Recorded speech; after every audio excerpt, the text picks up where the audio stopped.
Good morning, ladies and gentlemen. It's early. There's no light out here, it's so early. Little test today of the new camera and 2 new route sections. We'll see if we're going to record it again. Last time I tried it, couldn't get enough stabilization to keep the camera still. Horrible pictures. So I hope you enjoy.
This next portion of the video is the second test, which is try to capture the section of the Comet that isn't improved yet, but is in place.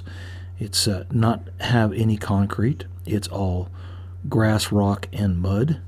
However, it's enjoyable and will take you from just inside the east-west connector all the way over to Plant Atkinson Road, and most of you already know this. There's a website, Connect the Comet. There's Facebook page, Connect the Comet, and this is the area. And a little bush hog work would cut this down and make it just about right. Hope you enjoy.